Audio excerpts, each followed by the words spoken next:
जय गुरु जी, शुक्राना गुरु जी। आप सभी संगत जी को जय गुरु जी। संगत जी, हम लोगों के पास जो भी गुरु पिता के मैसेज आते हैं वो किस हद तक सच होते हैं वो मैं आपको आज बताना चाहती हूँ। गुरु पा का मुझे आज ही एक मैसेज मिला। इनफैक्ट अभी मैं बस वो सत्संग सुन के मैंने अपना सत्संग रिकॉर्ड किया है। उसमें लिखा था कि बेटी तू इतने सालों से परेशान है, तेरे मन की परेशानी को किसी ने समझा नहीं और परेशानियाँ झेल के तू और बहुत टूट चुकी है। तेरे मन की परेशानी को मैं जानता हूँ, इसीलिए मैंने तुझे खुद से जोड़ा है। और तेरी मानसिक हालत भी ख़राब हुई, शारीरिक भी ख़राब हुई। तो ये बात बिल्कुल सच है संगत जी। जब कभी भी हम अपने घर में ही लोगों से अपने अस्तित्व के लिए लड़ रहे होते हैं तो ऐसी हालत होती है। कभी कभी हम उन लोगों से मतलब लड़ के डायरेक्ट वे में तो नहीं लड़ सकते, लेकिन इनडायरेक्ट वे में जो लड़ाई चल रही होती है ना, वो बहुत ही ज़्यादा हमें अंदर से तोड़ती है। और यही गुरु पा का मैसेज था कि तू अब बहुत थक चुकी है, अंदर से पूरी तरह से टूट चुकी है।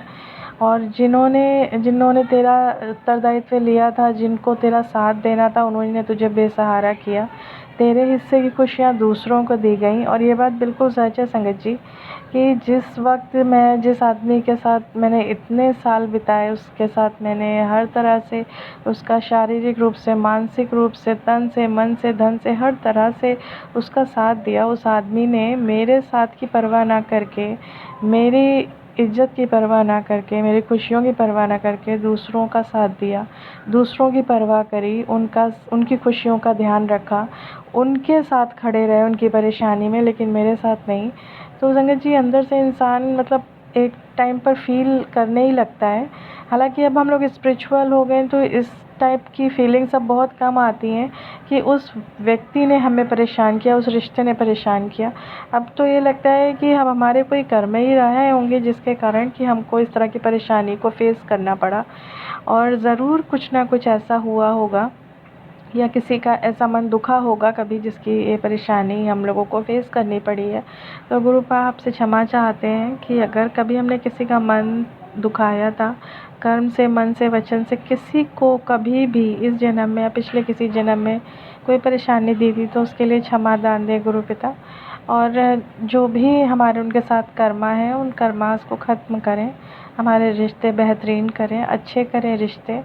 क्योंकि गुरुपा इस बात का रियलाइजेशन जब सामने वाले को हो जाए कि पूरी तरह से गलती एक पक्ष की नहीं है, या हम लोगों में से दोनों लोगों की ही पूरी तरह से गलती नहीं है, गलती उन लोगों की होती है जो एक परिवार को परिवार की दृष्टि से ना देखकर इस दृष्टि से देखना शुरू कर देते हैं कि ये मतलब किस में किसका ज़्यादा फ़ायदा है, किसके साथ ज़्यादा फ़ायदा है। तो फ़ायदा और नुकसान देखने वाले ही ना कान भर के रिश्ते तुड़वाने का काम करते हैं, क्योंकि उनके वो तो मतलब स्पिरिचुअल लाइन में है ही नहीं। उनको तो सिर्फ पैसा दिखता है, उन्हें ये नहीं पता कि पैसा उनके साथ जाना नहीं है। और अगर उन्होंने गलत कर्म करके कमा भी लिया तो वह पैसा ऐसे इस तरह से बर्बाद हो जाएगा कि वो रोक ही नहीं पाएंगे। तो अपने कर्मा ही वो ख़राब कर रहे हैं। हम लोग तो अच्छी राय दे सकते हैं, अगर समझ में आ जाए तो अच्छी बात है। क्योंकि मैं तो सिर्फ अपने परिवार को सुरक्षित ही रखना चाहती हूँ।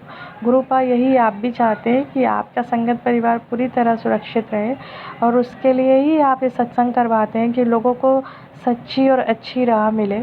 जो लोग नहीं चाहते सच्ची और अच्छी राह पे चलने को, जो मैनिपुलेट करते हैं दूसरों को और दूसरों का मजाक बनाते हैं इस कारण कि कोई दूसरा गरीब है या फिर कोई दूसरा उतना सामर्थ्यवान नहीं है जितना कि वो चाहते हैं, और इसके कारण वो किसी को परेशान कर रहे हैं, तो बहुत ही गलत बात है।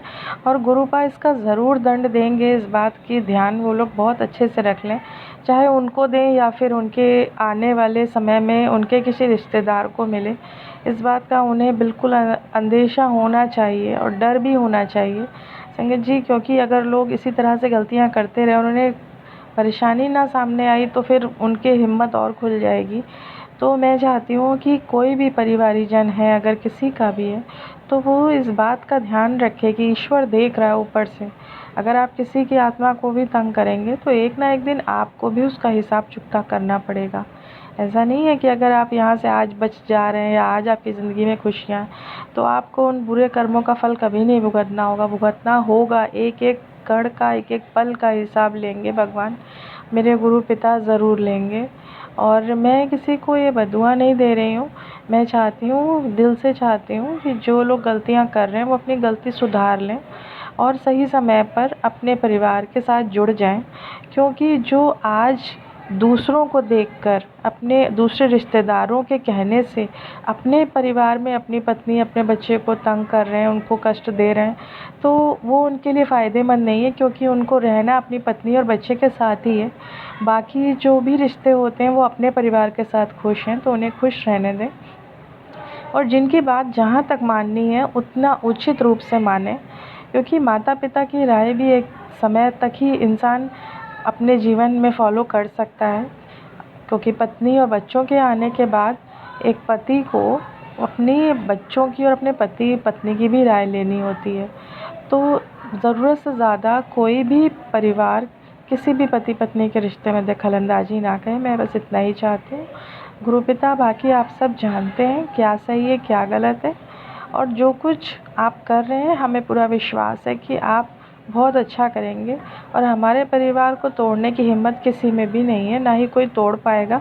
इसलिए जो भी कोई तंत्र मंत्र करता हो वो अपने आप को रोक ले, अन्यथा उसको इसका बहुत ही बुरा परिणाम मिलेगा। ऐसा मैं नहीं कह रही हूँ, ये गुरु पिता ही कहलवा रहे हैं, उनकी मर्ज़ी से ही मैं ये शेयर कर रही हूँ। गुरुजी ने मुझे बताया कि मैंने तुझे खुद से जोड़ा है, तो क्योंकि मुझे तेरा जीवन बचाना था। और सच में संगत जी, गुरु पिता ने मेरे जीवन को बचा लिया है। वरना इससे पहले मैं जब स्पिरिचुअल नहीं थी, गुरुजी से नहीं जुड़ी थी, तो मैं गलती ना होने पर भी लोगों से माफ़ी मांगती थी। मतलब ऐसे पैसा बर्बाद किया गया जैसे कि मैं कुछ हूँ ही नहीं, मुझसे कुछ पूछना ही नहीं है। और लेकिन बाद में गुरु पिता ने ऐसा पासा पलटा कि अब वही लोग मुझसे ही पूछते हैं, मेरे ही लिए सोचते हैं। तो संगत जी, मैं बस इतना ही कहना चाहती हूँ कि जो भी लोग आज जो बहनें दुखी हैं ना, वो कभी भी ये बात ना सोचें कि समय एक सा रहेगा, समय पलटेगा। जो भी कोई तंत्र मंत्र या गलत हरकतें कर रहा है उसको उसका परिणाम ज़रूर वापस मिलेगा। बिल्कुल भी परेशान नहीं होना, बस आपको हिम्मत बनाए रखनी है। और सब्र का फल ज़रूर मीठा होता है, ये बात ध्यान रखें। और बिल्कुल दुखी ना हो, गुरु पिता कहते हैं मैं तुम्हारे साथ हूँ, फिर क्यों डरते हो। तो इन शब्दों को ध्यान रखेंगे। संगत जी, मैं ये बात इसलिए भी कह रही हूँ क्योंकि एक पति पत्नी जो पल जीते हैं साथ में, क्या क्या उन्होंने एडजस्ट किया होता है, किस तरह से संघर्ष करके अपना परिवार बनाया होता है, अपने घर की एक एक चीज़ जोड़ी होती है, कैसे उन्होंने क्या कदम मिला के चले होते हैं, वो बाहर वाले नहीं जानते। कभी कभी इनफैक्ट फैमिली मेम्बर्स भी नहीं जानते। तो उन फैमिली मेम्बर्स को उस तरह से कोई भी दखलंदाजी नहीं देनी चाहिए कि एक परिवार टूटे, क्योंकि परिवार तोड़ने का जो फल होता है वो बहुत ख़राब होता है। क्या मालूम कि उनके बच्चों के आगे कल को ऐसा ही आ जाए कि उनका परिवार टूटने लगे। तो कृपया करके कोई भी संगत जो कि ऐसा कोई गलत काम कर रही हो ना करे, और या कोई भी औरत जो कि किसी दूसरे के परिवार में अपनी खुशियाँ ढूंढना चाह रही है भी ये ना करे, क्योंकि उसकी भी खुशियाँ उसे नहीं मिलेंगी, बल्कि वो अपने जीवन को वापस तबाह कर लेगी। तो आप लोगों से हाथ जोड़ के निवेदन है कि संगत जी, मुझे पूरा भरोसा है मेरे गुरु पिता के जो भी संगत है वो कभी ऐसा गलत काम कर ही नहीं सकते। और जो कर रही है अगर, तो फिर वो गुरु पिता की सच्ची संगत है नहीं, वो झूठ मूठ में जुड़ी हुई है। तो कृपया इन बातों का ध्यान रखें। जय गुरु जी, शुक्राना गुरु जी, अनंतम शुक्राना।